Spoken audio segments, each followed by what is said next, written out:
कर्नाटक में क़ियादत की तब्दीली के इम्कान के दरमियान कांग्रेस ने अपने रहनुमाओं और एमएलएस को सख्त इंतबा जारी किया है कि वो चीफ मिनिस्टरशिप के मसले पर कोई अवामी बयान ना दें। ये कदम उस वक्त सामने आया है जब पार्टी के अंदर दबाव बढ़ गया और कई कानून साज डीके शिव कुमार को वज़ीर आला बनाने के हक़ में जोर दे रहे हैं। कांग्रेस के जनरल सेक्रेटरी बराई कर्नाटका रणदीप सुरजेवाला ने कहा कि इन्होंने इस मामले पर वज़ीर आला सिद्धरामैया और नायब वज़ीर आला डीके शिव कुमार से बातचीत की है। इन्होंने बीजेपी और मीडिया के एक हिस्से पर इल्ज़ाम लगाया कि वो कर्नाटक में कांग्रेस हुकूमत के खिलाफ एक बदनाम करने वाली मुहिम चला रहे हैं। हालांकि बीजेपी रियासत में वाज़ेह तौर पर हार चुकी है और अंदरूनी इंतशार का शिकार है। ज़राए के मुताबिक कम अज़ कम 15 एमएलएस और तकरीबन 12 एमएलसीज नई दिल्ली गए ताकि पार्टी क़ियादत से मुलाकात करें। ये मुबैना तौर पर एक ताकत बांटने के मुआहदे के हवाले से था जिसके तहत शिव कुमार वज़ीर आला बन सकते हैं। इन्होंने हाई कमांड से मुदाखलत और फैसला लेने की दरख्वास्त की। डिप्टी वज़ीर आला शिव कुमार ने कहा कि वो ग्रुप बंदी पर यकीन नहीं रखते और ये इनकी फितरत में नहीं है। इन्होंने मज़ीद कहा कि रियासत में तमाम 140 कांग्रेस एमएलएस इनके हैं, न कि सिर्फ चंद मुंतखब अफराद के। शिव कुमार ने वज़ीर आला सिद्धरामैया के लिए बाकी मुद्दत के लिए नेक ख्वाहिशात भी जाहिर की।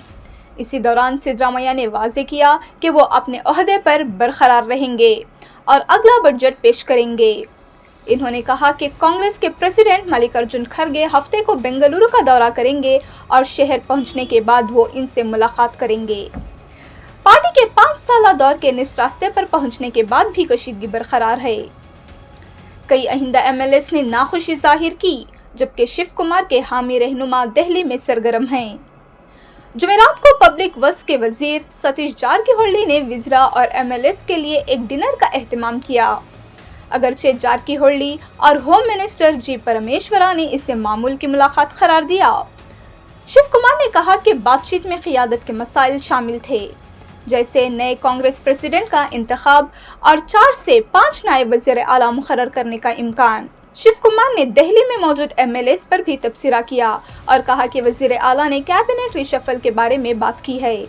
इनके मुताबिक हर कोई वज़ीर बनना चाहता है, इसलिए इनकी लॉबिंग काबिल फ़हम और इनके हुकूक के दायरे में आती है। स्वामी ಹೋಗಿದ್ದಾರೆ ಎಲ್ಲೋ ಗೊತ್ತಿಲ್ಲ ನನಗೆ, ಬಟ್ ಇವರೇ ಹೇಳಿದಾರಲ್ಲ, ಡಿಕೆ ಹೇಳಿದಾರಲ್ಲ, ಡಿಕೆ ಶಿವಕುಮಾರ್ ಹೇಳಿದಾರಲ್ಲಪ್ಪ, ನಾನು ಏನು ಉತ್ತರ ಹೇಳಿ ಡೆಲ್ಲಿಲಿ ಹೋಗಿದ್ದಾರೆ.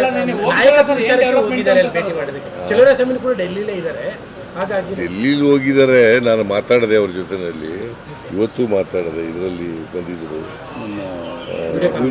ವಿಡಿಯೋ ಕಾನ್ಫರೆನ್ಸ್ನಲ್ಲಿ ಕೂಡ ಬಂದಿದ್ದರು.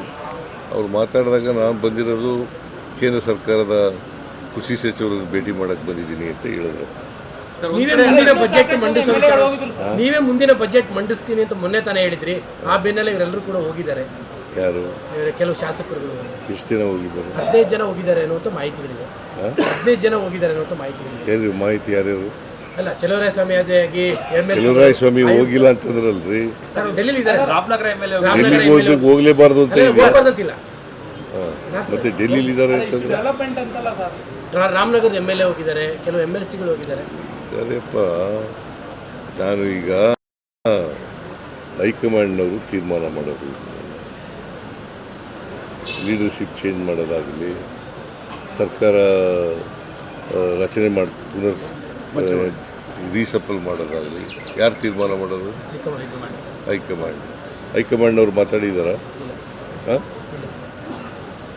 ಏನು ಮಾಡೋಕ್ಕಾಗಲ್ಲ. ಈಗ ಕೆಲವರು ಹಿಂದೇನು ಮಾತಾಡ್ತಿದ್ರು, ಈಗಲೂ ಹೋಗಿದ್ದಾರೆ. ಅಂತಿಮವಾಗಿ ಹೈಕಮಾಂಡು ಏನು ತೀರ್ಮಾನ ಮಾಡ್ತದೆ ಅದನ್ನು ನಾನು ಕೇಳಬೇಕು, DK ಶಿವಕುಮಾರ್ ಕೇಳಬೇಕು, ಎಲ್ಲರೂ ಕೇಳಬೇಕು. ನೋಡಪ್ಪ, ನಮ್ಮ ಚೀಫ್ ಮಿನಿಸ್ಟರ್ ಯಾವಾಗಲೂ ಕೂಡ ಅವ್ರದ್ದು ವಿಚಾರಧಾರೆನ ಹೇಳಿದ್ದಾರೆ. ನಾನು ಅದ್ರ ಬಗ್ಗೆ ನಾನೇನು ಮಾತಾಡಕ್ ಹೋಗುದಿಲ್ಲ. ಅವರು ಹೇಳಿದ್ದಾರೆ, ನಾನಂತೂ ಹೈಕಮಾಂಡ್ ಉಂಟು, ಹೈಕಮಾಂಡ್ ಏನ್ ಹೇಳ್ತಾರ ಕೇಳ್ತೀವಿ ಅಂತ ನಾನು ಹೇಳಿದೀನಿ, ಅವರು ಹೇಳ್ತೀವಿ. ಅದಕ್ಕೆ ನಾವೆಲ್ಲರೂ ಬದ್ಧರಾಗಿದ್ದೀವಿ. ಅದು ಬಿಟ್ರೆ ಬೇರೆ ಏನಿಲ್ಲ. But one thing, all are eligible to go and meet the leaders You can't stop them. You can't tell them no. Because so many are going with ministers. Some of them are going with chief minister. Who stop them? No one has stopped them. No one has come with them.